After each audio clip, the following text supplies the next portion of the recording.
Tôt dimanche matin, l'armée de l'air israélienne a mené une attaque préventive massive, frappant les lance-roquettes du Hezbollah qui se préparait à attaquer les infrastructures stratégiques d'Israël. L'attaque israélienne a mobilisé des centaines d'avions de guerre et des instructions ont été immédiatement transmises au public par l'intermédiaire du commandement du front intérieur pour que chacun soit en alerte et reste à proximité d'un abri anti-atomique. En réponse, le Hezbollah a lancé des centaines d'armes sur le territoire israélien, tandis que les milices soutenues par l'Iran en Irak lançaient des drones en direction de Haïfa.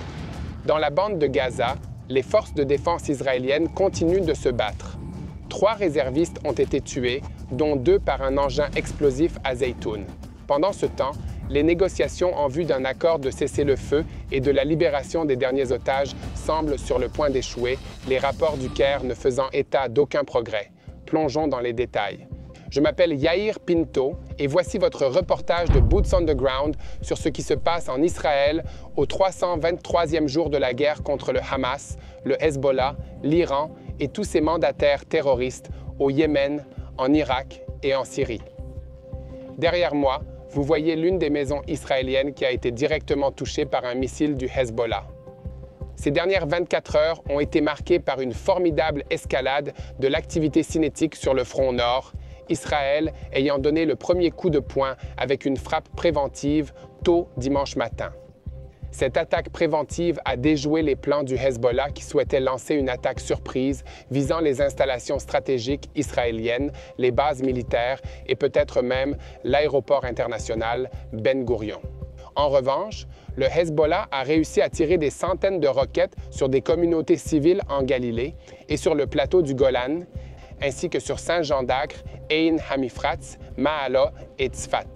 Le porte-parole de l'IDF a annoncé qu'une centaine d'avions de combat de l'armée de l'air, sous la direction du commandement Nord et de la division du renseignement, ont attaqué et détruit des milliers de rampes de lancement du Hezbollah qui avaient été installées et plantées dans le sud du Liban. La plupart d'entre elles étaient dirigées vers le nord et certaines vers le centre d'Israël. Beaucoup de ces lanceurs étaient chargés de roquettes et prêts à tirer. Des systèmes anti-aériens et des stocks de missiles à longue portée du Hezbollah ont également été touchés et détruits. Les services de renseignement de Tsahal avaient découvert que le Hezbollah prévoyait de lancer un vaste tir de barrage sur Tel Aviv tôt dimanche matin. Une source de renseignement occidentale a déclaré au New York Times que l'attaque israélienne contre ces lanceurs avait réussi à les détruire tous, mettant fin à la menace immédiate et endommageant gravement l'arsenal stratégique du Hezbollah.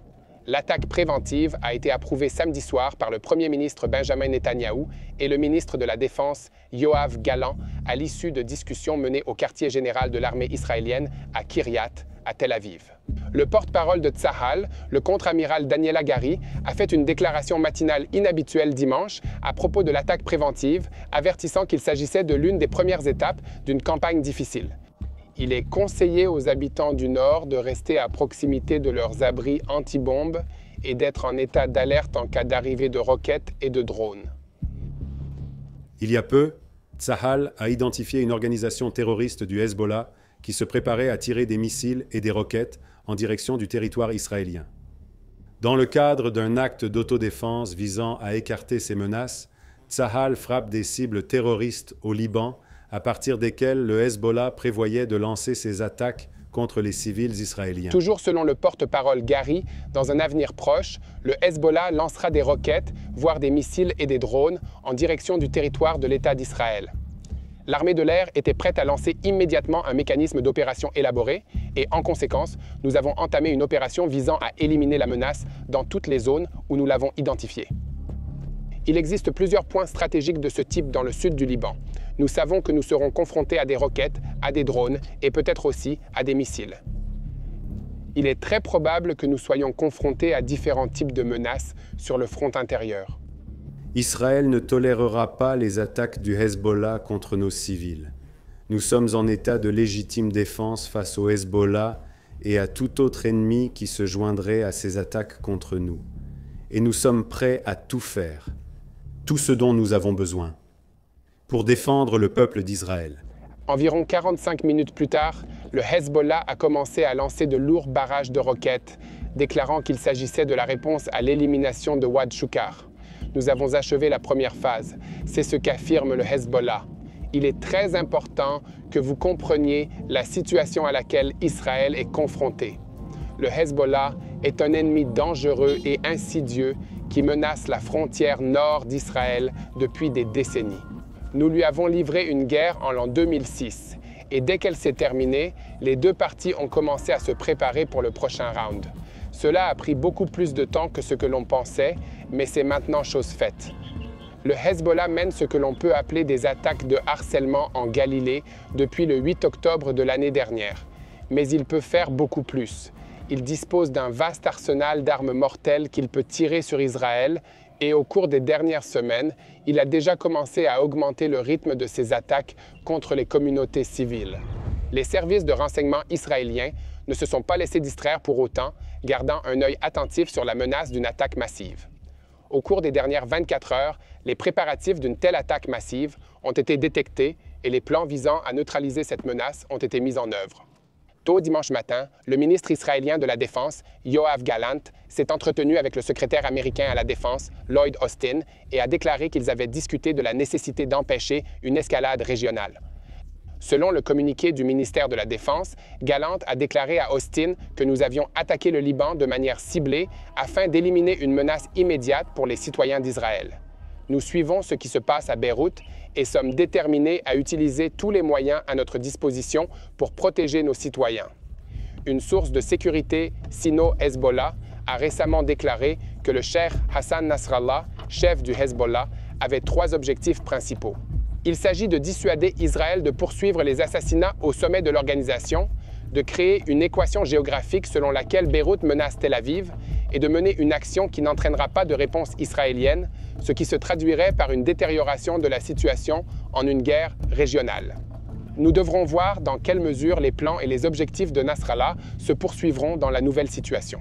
En tout état de cause, ils ont commencé à lancer un grand nombre de roquettes et de missiles sur la Galilée peu après le début de l'attaque israélienne, ce qui a incité le commandement du front intérieur de l'armée israélienne à émettre des directives à l'intention de la population civile, interdisant les grands rassemblements publics dans les zones situées au nord de Gush Dan, au centre d'Israël. Cependant, la plupart des activités normales, telles que les réunions de travail et d'éducation, sont toujours autorisées, à condition que les résidents soient en mesure de les mener à bien sans trop s'éloigner d'un abri anti-atomique. Ici, à TBN francophone, nous continuerons à rendre compte de tous les développements à venir, alors n'hésitez pas à vous abonner à cette chaîne YouTube et à nous suivre sur les médias sociaux en cherchant TBN francophone. Passons maintenant à la bande de Gaza. De violents combats ont eu lieu dans plusieurs zones, conduisant à la mort de 3 soldats de Tsahal au cours du week-end. Les circonstances de leur mort font toujours l'objet d'une enquête, mais un rapport préliminaire nous donne quelques détails. Selon ce rapport, tôt samedi matin, des soldats de la division de l'armée ont tenté de pénétrer dans un bâtiment du quartier de Zeytoun, dans la ville de Gaza. Alors qu'ils s'approchaient du bâtiment, des terroristes du Hamas à l'intérieur ont détecté leur approche et ont déclenché un engin explosif, tuant 3 soldats et en blessant plusieurs autres. L'armée de l'air a rapidement évacué les blessés à bord d'hélicoptères et les a emmenés dans des hôpitaux du centre d'Israël pour qu'ils y reçoivent des soins d'urgence. Pendant ce temps, les soldats de la 7e division se battent à la périphérie de Dir el-Balak. Ils ont enregistré plusieurs victoires tactiques en détruisant des infrastructures terroristes, en éliminant des combattants terroristes et en capturant de grandes quantités d'armes, de munitions et de matériel de renseignement. Les soldats du bataillon du génie de combat Ya'alam et du 82e bataillon ont également localisé et détruit un tunnel de 500 mètres de long de l'organisation terroriste du djihad islamique palestinien. L'élimination de Taha Abu Nada, un terroriste du quartier général de production de l'organisation terroriste Hamas, est également remarquable. Cet homme diabolique était un élément clé de l'équipe de production d'armes du Hamas destinée à attaquer les civils israéliens. Mais il ne le fera plus. Par ailleurs, les forces de la division 162 ont éliminé des dizaines de terroristes au cours de la journée écoulée lors de combats à courte distance et de frappes de l'armée de l'air dans la zone de Tel el-Sultan à Rafah. Lors d'une frappe conjointe de l'armée de l'air et des forces de la 98e division, un avion de l'armée de l'air a attaqué un certain nombre de terroristes qui opéraient près des forces et a détruit un entrepôt de munitions dans la région. Ici, À TBN francophone, nous continuerons à rendre compte de tout développement dans ce secteur ainsi que dans la bande de Gaza.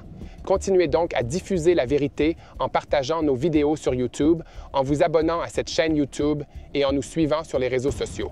Prenez une minute et cliquez sur le bouton « Suivre » pour vous abonner à cette chaîne afin qu'ensemble nous puissions partager la vérité.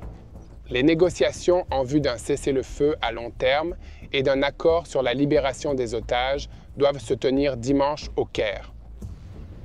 Israël a envoyé une équipe de négociation, tandis que le Hamas a également envoyé une équipe, mais a déclaré que le but de cette équipe était de refuser de négocier.